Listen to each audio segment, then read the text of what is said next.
Welcome to Better Humanhood, where we build a better world by building better people. We have to live on the planet, and we have to live with other people. We have conversations about making that a wonderful proposition. Hey everybody, welcome back to Better Humanhood. This is part 3 of a 3-part series on happiness. If you haven't heard the first two, I suggest you hit those first. We talked 2 episodes ago about what happiness is, what it looks like in the brain. Last week, we talked about when is happiness, and this week we're talking about what makes us happy, and also a few miscellaneous notes on happiness. His research was pretty interesting. It was a lot different than the research on empathy for the series last month. So we're going to address today, like I said, what makes us happy. I'm going to start off with Steven Pinker and Pankaj Mishra. These are 2 people we've been mentioning a lot the last few episodes, both on happiness and on empathy. Animals are born exploiters, writes Steven Pinker in Enlightenment. Now they live off the hard-won energy stored in the body of plants and other animals by eating them. Pankaj Mishra in Age of Anger points out it's not just animals who are exploiters, people do it too, and not just in terms of sucking out the energy from other plants and animals. It's not just strong people who do it either, it's weak people who try to mimic the strong. It isn't just the strong exploit the weak, he writes. The powerless themselves are prone to enviously imitate the powerful. People who try to make more of themselves than others end up trying to dominate others, forcing them into positions of inferiority or deference. The lucky few on top remain insecure, exposed to the envy and malice of the also-rans. The latter also use all means available to them to realize their unfulfilled cravings, while making sure to veil them with a show of civility, even benevolence. But it is all a show of civility, even benevolence. It doesn't make us happy. I'll try to simplify that paragraph a little bit. The weak take a look at the strong, try to mimic them. So where a strong leader has risen, using the qualities of leadership, it doesn't have to be a fierce general. It doesn't have to be, somebody who's cutthroat in business. There are strong leadership qualities that get you to the top. Think of somebody who works their way up through leadership. There are people at the bottom of the chain who see that, get jealous, and fight and claw and tear their way to the top, using things like bullying and, I hate to say bullying because it sounds like a complaint, but it really is, right? And when those people get to the top, you can tell the strong from the weak, because the weak who are at the top, fight tooth and nail to stay there. Well, the strong leaders, they're just on top. Richard Branson isn't worried about what anybody else is doing. He's just doing his thing. Same with Elon Musk. Tesla had a bad quarter, but so what? He's having fun doing what he does. He's not worried about what anybody else is doing. You look at, I don't know, I'm really bad in the business world. I probably shouldn't be making these comparisons. You look at what's going on over at Apple. They're kind of, they're in the post-Steve Jobs world, and Tim Cook's doing what he can, but he's just he's flailing about a little bit. They just launched a credit card. Seeing what sticks at this point. It doesn't mean that Apple's not going to continue to be an industry leader, but it means that Cook might not be among the business world's best. That's what that means. And people like him are going to have to pretend to be leaders, and they're going to try to shield their positions. Whereas, like I said, the Richard Bransons of the world are just going to do what the Richard Bransons of the world do. Like we mentioned last week, we know that much of what makes us happy is anticipation of how we'll feel about something. But what does make us happy? Sonja Lyubomirsky. I'm going to butcher that name a couple of times. Sonja Lyubomirsky debunks some myths of happiness in her book of the same name.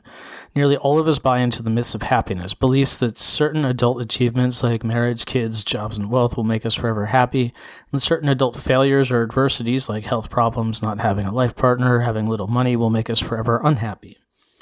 This reductive understanding is culturally reinforced and continues to endure despite overwhelming evidence that our well-being does not operate according to such black and white principles.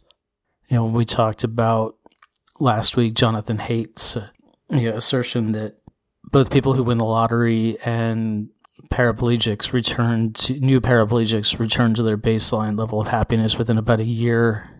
There is no thing that makes everybody happy, and the things that we say will make us happy. They're just cultural. They're culturally enforced. They're things that society says will make us happy, and they don't always do that because we are not necessarily society. Things people tell us should make us happy don't necessarily. So what does make us happy? The pleasure of getting what you want is often fleeting. Jonathan Haidt writes in The Happiness Hypothesis, the idea really is to make what you want a moving target. Let's start first with where you've been. Lyubomirsky notes that people who have experienced some adversity are ultimately happier and less distressed, traumatized, stressed, or impaired than those who have experienced no adversity at all. Having a history of enduring several devastating moments toughens us up, makes us better prepared to manage later challenges and traumas. In other words, if you've been through some shit, ultimately you'll be happier. Now, I don't know if that just means the bar for happiness is lower for people who struggled than it is for people who haven't, or if it's the perspective that struggle brings, or something else. For example, if you grew up a constant victim of domestic violence, the day you didn't get beat up might be a happy day for you. That's just a normal day for everyone else. Let's say that the low bar argument is correct. What implications does that have for us in the modern Western world? Well, Steve Pinker points out that the default state of the world throughout history is poverty, but things are getting better. Poverty needs no explanation. In a world governed by entropy and evolution, it is the default state of humankind. Matter does not arrange itself into shelter or clothing, and living things do everything they can to avoid becoming food. As Adam Smith pointed out, what needs to be explained is wealth. Here's the shocker, he writes. The world has made spectacular progress in every single measure of human well-being. Here's a second shocker. Almost no one knows about it. If you think you're smart, take the Gapminder test. There's a link in the show notes over at betterhumanhood.com. The world is in so much better shape than you'd think. We took this in a previous episode of the JKWD podcast. We actually took it live on the podcast and I think we got about half of the questions right. It's just multiple choice questions about, percentage of countries do you think are, or what's the average grade level of education in the world? And, you got to take into account, 2 billion people in India and, countries like North Korea and countries like Afghanistan where women don't get to go to school, where girls don't get to go to school, or by and large. We are happier in general, Pinker writes, when we are healthy, comfortable, safe, provisioned, socially connected, sexual, and loved. I'm going to say those things again. Healthy, comfortable, safe, provisioned means we have the stuff we need, like food, clothing, kind of thing. Socially connected, sexual, and loved. So when we have people around us, we get a roof over our head, we get stuff to eat, and we've got our health, that's what makes us happy. Why do we spend our time then battling it out on Facebook and Twitter? It's because we're addicted to the dopamine hit of the likes and people agreeing with us. Long before the advent of Twitter, Facebook, and the internet, or even the personal computer, Rollo wrote about happiness and our values in Man's Search for Himself. More accurately, he wrote not about happiness, but one of its obverses, anxiety. A shift in the values and goals of our society, he writes, is an essential reason for anxiety. Really, though, if you want to be happy, you have to live up to your own values. On the deepest level, he writes, the question of which age we live in is irrelevant. It doesn't matter what we have around us and what social tools we have. The basic question is how the individual, in his own awareness of himself and the period he lives in, is able, through his decisions, to attain inner freedom and to live according to his own inner integrity. Is able through his decisions to attain inner freedom and to live according to his own inner integrity. Be true to yourself. Find a job that pays your bills and fits your values. If you are somebody who wants to see us get rid of fossil fuels, Working for an oil company is not in line with your values. You probably shouldn't be working that job. Surround yourself with friends and family members who keep you safe, but challenge you instead of allowing complacency. It's simple to conceive of, but not easy to do. That's a much higher bar for happiness than we used to have. Let's look at goals for a little bit. Set for yourself any goal you want. Jonathan Haidt writes, most of the pleasure will be had along the way, with every step that takes you closer. The final moment of success is often no more thrilling than the relief of taking off a heavy backpack at the end of a long hike. It goes back to our dopamine hits. I hit a milestone. Yay! I hit another milestone. Yay! Oh, I reached my goal. Now what do I do? James Victore addresses this in Feck, Perfuction. He sets himself up with a 15-year plan. When that 15-year plan was up, when that period was up, he was so far beyond his vision. Then 5 years later, he was floundering because he didn't have any plan beyond that. Maybe cliche to say it's not the destination, it's the journey, but we should remember that the destination is just a stop along the way. We're not done when we get there. If you set a goal for yourself that, hey, let's make it a money goal. Let's say you want to earn $1 million in the next 5 years. Let's say you do it. What do you do in year 6? What do you do in year 7? Are you just done? You might live another 50 years. Are you going to just not have something to reach for? Remember this about goals. The universe as a functioning entity doesn't care about your goals. We used to think it did. And science came along, discovered that things work systematically and predictably, and your goals have nothing to do with it. At all. It's not to say that the law of attraction isn't real. It just means that you have to work within nature's physical rules to capitalize on the spiritual rewards. It is important to remember to set your goals to be your goals. Checkpoints along the path won't mean anything to you. Don't worry about what anybody else wants for you. Those goals have to be your goals. As Rollo may put it, we're really good at articulating what society says we should want, not what we actually want. I don't know if you know about Chade-Meng. He was an engineer at Google. True to the company's early style, he had an unusual job title. He was called Jolly Good Fellow, which nobody can deny. And his job description was enlighten minds, open hearts, and create world peace. Definitely does not say that on my business card. He started a little smaller than the world, creating a course at Google called Search Inside Yourself, and then he wrote a book by that name. In his second book, Joy on Demand, he makes the case for meditation as a training mechanism for creating joy and thereby compassion, kindness, and creativity, regardless of outside circumstances. People have a remarkable ability to adapt to both good and bad fortune, he writes. And that's something we talked about last week too, right? That we each have a relatively stable level of happiness that eventually we return to even after major positive or negative life events. So we said that last week with lottery winners and paraplegics, right? Something that Lyubomirsky echoes. Which events are life-changing and in what ways are not often immediately knowable. Beyond that, instead of being frightening or depressing, your crisis points can be opportunities for renewal, growth, or meaningful change. It's fail forward, right? The same way that you can train yourself physically, you can start with light weights, get heavier, eventually you're strong. You can train mentally. It's Cheng-Mei Tan writing. Part of the ability to train is the ability to train yourself to access joy. He proposes meditation as a training mechanism. Obviously, that's not a new mechanism, and it's not new as a path to happiness, joy, compassion, creativity, and whatever else. One of the biggest discoveries of my life, he writes, is that self-confidence can be trained by putting my butt onto a meditation cushion. But joy and its side effects also link to something like kindness and compassion, things that are going to be even more important as we move forward into an ever more crowded world. Compassion and kindness arise from inner peace and joy, he writes. Compassion is both the fruition and the multiplier of joy, another one of these cycles of goodness. In other words, joy makes you kinder, more compassionate person, and kindness and compassion bring you more joy. So maybe it is true that doing service is the path forward to a happy mind and a happy heart. Doing nice things for others almost always makes us feel good, especially if we didn't do them because somebody else expected us to.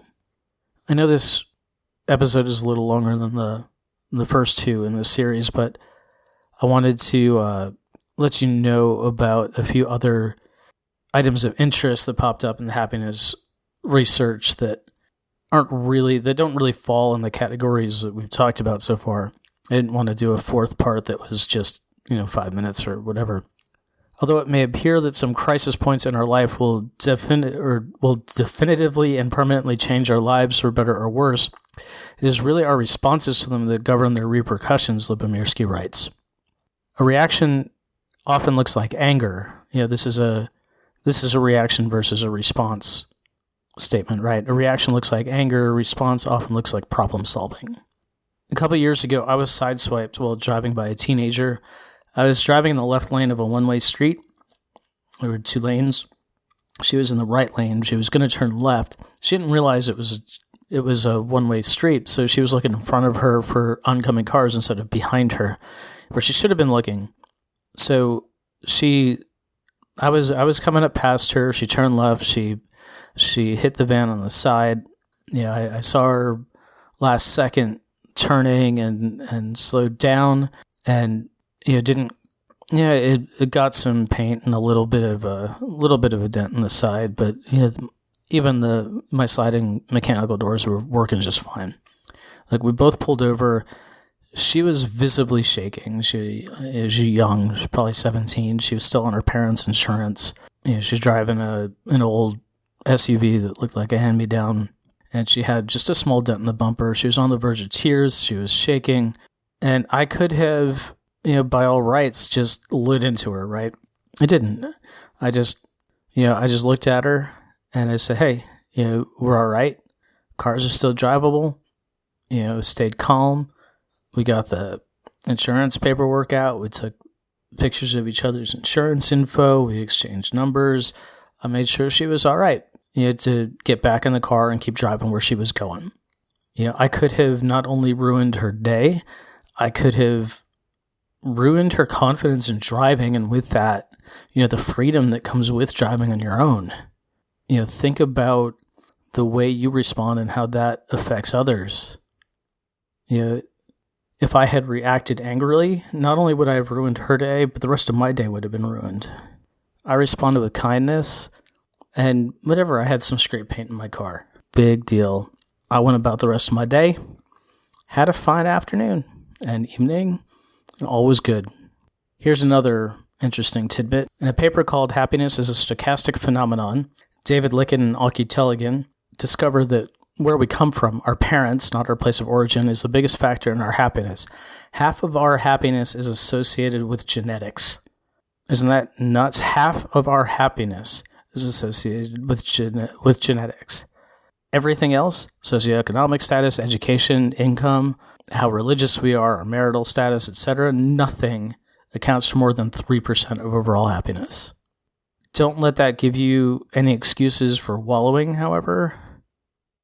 You can still, as Tan showed us, you can train yourself to overcome what you need to. Here, I'll give you one more interesting thing, and this is just interesting to me as a language nerd.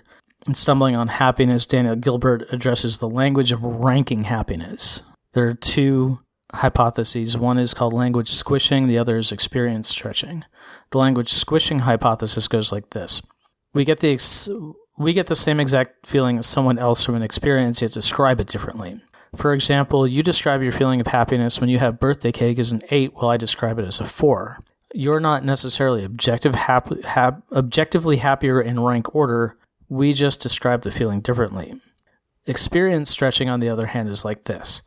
We might mean the same thing when we say 8 and 4, but I've had experiences that make birthday cake seem mundane. Well, birthday cake is the top of your experience for happiness. That, again, is back at the low bar we talked about a little earlier today. Hey, I hope this series has been interesting for you. For the next month and a half or so, next couple of months, we're going to have one-off episodes. We're going to get to all the summer holidays as they come up, look a little bit into them. We're going to get a little bit into creativity and just a reminder to look inside yourself and be more yourself sometimes. But In the meantime, I hope you have a wonderful day. I hope you have a wonderful week. Remember to be who you are. Remember to be who you will to be, and we will see you next time. Thank you for listening. Get show notes and more at betterhumanhood.com. Leave us a rating and review wherever you listen to podcasts. And have yourself a wonderful day.